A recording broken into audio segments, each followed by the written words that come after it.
Hey, greetings, everyone. Lieutenant Colonel Alan West here, the Executive Director of the American Constitutional Rights Union and the HCRU Action Fund. And welcome to another episode of Live Free TV. First and foremost, I want to say Happy New Year to each and every one of you that are out there. Sadly, we awakened on New Year's morning to a horrific news story of an Islamic terrorist attack in New Orleans from a gentleman that not too far away from me, just down the road in Houston, Texas, where he was radicalized and drove over to New Orleans and killed 15 Americans and wounded 37 others. So our thoughts and prayers go out to that family.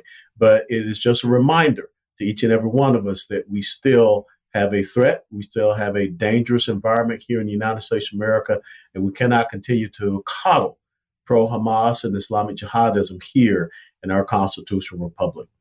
But what I want to talk about in this episode of Live Free TV is presidential transitions. Because if you are the outgoing administration, it seems to me that you should be doing everything to create the conditions for success of the incoming administration, not trying to say that you enable them to, do great things, but at least you're not an obstacle. You're not a hindrance. You're not harassing them before they come in, and you're not working to set conditions that will be adverse to them coming into that position. And what we see happening with the Biden-Harris administration, it should cause us some issues. And I think that we've kind of gotten piecemeal about this, but I want to try to bring a lot of these things together to talk about why is the Biden administration still making major domestic and foreign policy decisions when they had their agenda firmly rejected on November 5th of 2024. Let's start off with the ATACMS, the Army Tactical Missile System approval from the Biden administration to Ukraine to fire into Russia. Now, why would you wait until the final month or so of your administration to say, yeah, it's okay, Ukraine, you can shoot these missiles that we're providing you into the sovereign territory of Russia? Now, I understand using the ATACMS missile system for defensive purposes. I understand using it maybe against some of the staging bases that might be close to the border that Russia is using, or logistical support bases. But to just give this open-ended permission for Ukraine to use this missile system that we developed, and being a former artillery officer, I understand the ATACMS missile quite well. That is something that I think that you should have had some consultation with the incoming National Security Advisor, which is a position that does not have to be confirmed by the Senate, which is Michael Waltz, currently a United States member of Congress. Why did we not do that with this Biden administration? So that's one thing. Another thing that really does trouble me was this contractual agreement that the Biden administration went into with the government employees union that will allow some 42,000 employees of the Social Security Administration to continue to work from home for the next 5 years.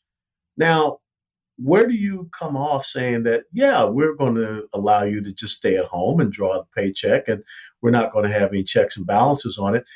So when you start to see all of these different type of executive actions, first of all, that contractual agreement is between the Biden administration, Biden-Harris administration, and this union. When you get the Trump-Vance administration coming in, I don't see them being bound to that. As a matter of fact, you'll have a very new Social Security administrator. So I don't see why the Trump administration should be held accountable or liable to something that they did not go into a contractual agreement with. And I think that's one of the things we have to look at, because when you start talking about collective bargaining with government employee organizations, you're talking about using the American taxpayer dollar. So I think that this is something that should have gone through Congress, especially the House of Representatives, because we are talking about an appropriation. We are talking about American taxpayer dollars. We are talking about government employees. We're not talking about private sector employees. But the other thing that has happened with this Biden administration is that the American people rejected this Green New Deal concept. They have rejected this, move toward renewable energy because they want to have lower energy prices, being oil and natural gas. But what you continue to see is a Biden administration that is doing everything possible to solidify this absurd and delusional Green New Deal, green energy policy against the American people, which means that we will not be on the path of being energy independent. We will not be on the path of producing, consuming, and exporting our energy resources. If you really want to talk about how to undermine Russia in Ukraine, is to export our oil and natural gas resources over into Europe and cut off and undermine their energy resources and their ability to prop up their military through the funds and resources that they raise into their coffers because of energy exports. That's what we should be doing. But yet you see a Biden administration that is out there going after gas heaters in our own homes, natural gas heaters, water heaters, and gas stoves and things of this nature still to this point. But probably one of the most, questionable, heinous things that this Biden administration has come up with, and maybe it's not Joe Biden himself, maybe it's others, but 625 million acres of offshore continental shelf energy exploration he just banned. And they're trying to use this 1953 Outer Continental Shelf Lands Act. Let's roll this tape to explain what the Biden administration is seeking to do. The Biden administration is defending its move to ban new drilling in more than 600 million acres of federal waters, saying that drilling off these coasts could cause irreversible damage to places we hold dear and is unnecessary to meet our energy needs. Here's Trump's reaction. They talk about a transition. They're always saying, oh, no, we want to have a smooth transition from party to party of government. Well, they're making it really difficult. They're throwing everything they can in the way. They're giving out trillions of dollars in nonsense, in Green New Deal crap that isn't worth a damn thing. In fact, it's a negative for the country, not a positive. But it's not just those 625 million acres in the Outer Continental Shelf. It's also in Alaska. So on the way out, with the Biden-Harris administration saying that we want the American people to continue to have pain at the gas pumps. We want the American people not to be able to use one of the cleanest forms of energy out there, which is natural gas. We do not want to see America be energy independent. We want America to continue to be a slave to the OPEC, the oil petroleum exporting countries like Saudi Arabia, Venezuela. We don't want to see us being able to stand up and undermine the energy sector of our enemy, like Russia, Vladimir Putin. So why is it that they are so hell-bent, again, these progressive socialists, leftists, the Marxists, on undermining our ability to be energy independent, forcing more pain at the pump on the American people? I remember when Joe Biden said this. I'm serious. These are the kind of guys you like to smack in the ass. Joe, I kind of think that you're the kind of guy that the American people did smack in the buttocks back on November the 5th of 2024, because Kamala Harris did say that your policies, she saw nothing wrong with them. As a matter of fact, she would not change anything. So it would be a continuation. But the American people soundly rejected that. So why do we see this administration still trying to undermine our economic security, still trying to undermine our energy security, but even more so, trying to undermine our national security, especially in light of what we just saw with the ISIS-inspired terrorist attack in New Orleans on New Year's Day?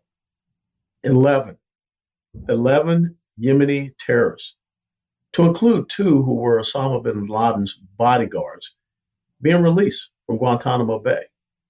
Here is the Biden administration trying to continue on to do what the Obama-Biden administration started out to do first and foremost, is to shut down Guantanamo Bay. These are violent terrorists that we don't want to have out on the battlefield. And furthermore, we are now finding out that there are Americans that have been left behind in Afghanistan, being held hostage by the Taliban.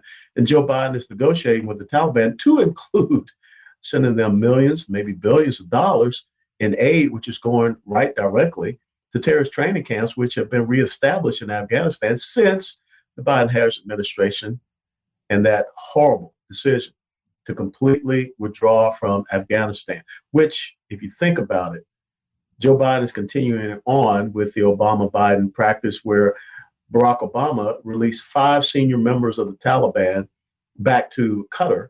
And of course, they are now back in leadership positions in Afghanistan.